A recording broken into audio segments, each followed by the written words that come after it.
It's official, guys. The All Blacks plan on copying the Springboks strategy for success.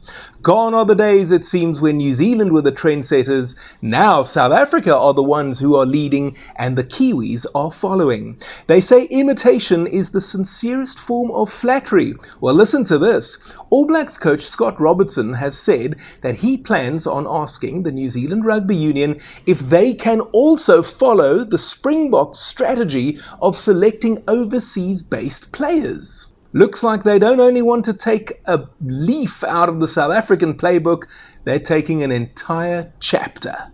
That's right, the mighty All Blacks want to copy us. I think it's fair to say that New Zealand used to be the gold standard when it came to global rugby. Their haka struck fear into opponents, probably still does a little bit. Their dominance was unquestionable, and that jersey, the awe, the inspiration, the intimidation, the stuff of legends. But these days, it is the Springboks who are the team to beat. Double world champions, rugby championship winners, Mandela Plate holders, Freedom Cup champions, Qatar Airways Cup winners. We have all the trophies. So in a bid to try and catch up to us, Robertson says that he is going to ask his bosses if they can also select overseas-based players. Here's what Razor had to say. They've got the opportunity to use a lot of experienced players who are looked after and managed well into their 30s. They've got big squads and can field 2 really quality 15s. Translation: help! The Springboks are miles ahead of us. We need to catch up. And here's why that is monumental. The Kiwis have actually taken a lot of pride in their domestic selection policy. If you wanted to play for the All Blacks, you had to play your domestic rugby in New Zealand. Otherwise, you would be ineligible. The theory being that by playing at home, that keeps New Zealand domestic rugby strong. No exceptions. But as it turns out, the world has moved on. We once thought as they do, and then we woke up. This is a professional sport, and who knew that in a professional sport, the best players will play where the best salaries are on offer. So in rugby, that's mostly going to be France and Japan. The policy of selecting only locally based players is absurd in any event, in my opinion. Let me tell you why. And this is really good context. Can you imagine if in football, Argentina said that they are not going to select Lionel Messi because he plays his domestic football in the USA? Can you imagine if Portugal said, Cristiano Ronaldo, you know what, you play your domestic football in Saudi Arabia, so we will not be selecting you for the Portuguese national team anymore? Everybody would laugh. Do you see the ridiculousness of it all? It is ridiculous, it is absurd, it is Stone Age thinking. And unfortunately, because rugby only turned professional less than 30 years ago, and we still have a lot of amateurs running what is effectively a professional sport, this is the kind of thinking that still is perpetuated in many countries. South Africa has successfully proven that you can keep your domestic competition strong. How do you do that? Well, let's see. You have good development programs. You have good coaching structures. You just have good everything. And that means that the pipeline continues. You're not losing your junior players. You're not losing your high school players. They still come through the system. They still come through the pipeline. They still get into provincial rugby. They still get into franchise rugby. And then, yes, okay, every now and again, there might be a starlet that someone in Japan or France sees or scouts. And then they say, hey, you know what, that young boy, we need him over here. Okay, fine, let that happen. It's okay. Do you know that Lionel Messi never played club football in Argentina? Do you know that Cristiano Ronaldo left Portugal when he was 17?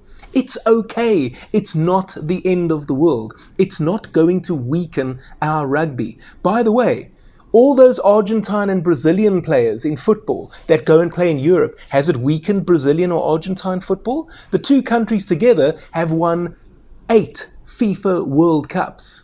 They've only been 20. So they've won 40% of all the tournaments between the two of them. What about Portugal? They had never won anything.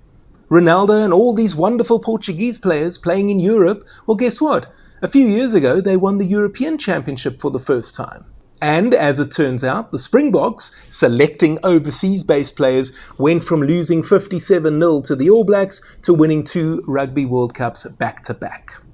What happens when our best players go and play overseas? Well, from their point of view, they earn a lot more money. That is a win for them. Secondly, especially if they go and play in Japan, there is less of a physical battering that they have to endure week in and week out. That is a win for them as well as a win for us. Another point, when they go and play overseas, now they have teammates from Australia, New Zealand, England, France, Ireland, all over. And what happens is there is a sharing of ideas that take place. And then Peter Steph du Toit, Malcolm Marx, Jesse Creel, whoever it may be, come home and they tell their teammates at the Stormers, the Sharks, the Lions, the Bulls, whatever it may be, hey guys, there's this thing that those guys do. We should try that. Or, hey guys, there's this thing that they do. We're playing them next week. Watch out for that. And then that helps us prepare better. It makes them better players. I truly believe that our players playing overseas and us selecting them, in spite of that being the case, is a win-win-win situation. And now it appears that New Zealand have finally woken up to this. But have they really? It appears as if Robertson's idea is not exactly the same one that we have. His blueprint is to instead try and do something that Australia do. Now, let's be honest, guys, right now in World Rugby, is Australia really the kind of blueprint that you want to be copying? I wouldn't have thought so. So what the Wallabies do is they allow 3 overseas-based players to feature in their team. And then there's all kinds of eligibility rules that come into it. So like, for example, you have to have played a certain number of test matches, or you have to commit to playing for an Australian franchise the next year. And Robertson seems to be thinking more along those lines, and that's why someone like Richie Mo'unga then suddenly becomes eligible again for the All Blacks. It's insane, don't you think? Someone like Richie Mo'unga, they are deliberately not selecting him because he doesn't play his domestic rugby in New Zealand.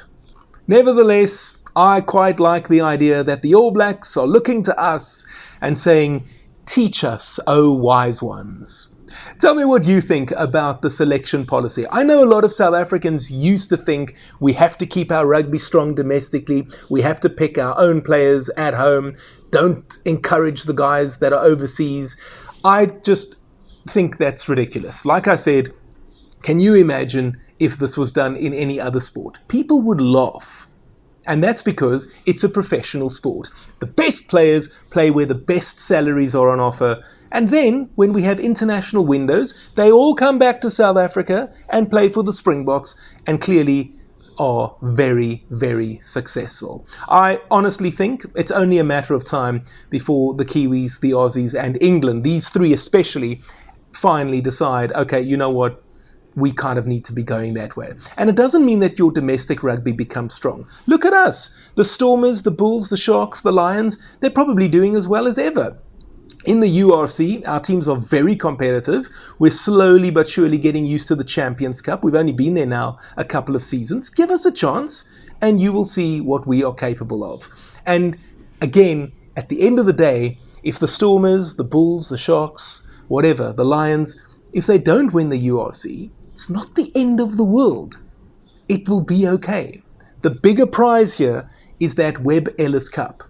And South Africa has it, and the All Blacks don't. So as I say, what do you think? Let me know what your opinion is on the selection policy. What do you think about the All Blacks actually wanting to emulate what we do? Who thought we would ever see the day? Let me know in that comment section down below. And another thing, if you've enjoyed this content, I want to ask you if you would support me by clicking on that button there that you see. It's called Super Thanks. It's a heart button with a $ inside of it. It will invite you to make a highlighted comment, and I promise to hit the heart button on your comment, and I will also reply. That is a promise. and it will invite you to make a small donation to my channel. The reason I'm looking for small donations is because I want to go to the Rugby World Cup in 2027 in Australia and tell you on a daily basis whether or not the All Blacks, the Wallabies, the English and the Irish and the French are successfully copying what we do.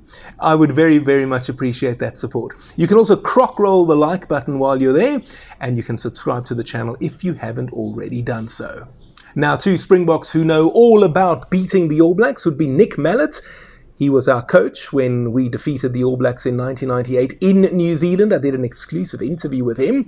You can watch that over here. Gary Teichmann was our captain at that stage. You can watch that video here. And yes, both men talk about the controversy that happened in 1999. Do enjoy them, click on them, have fun, and I will see you next time.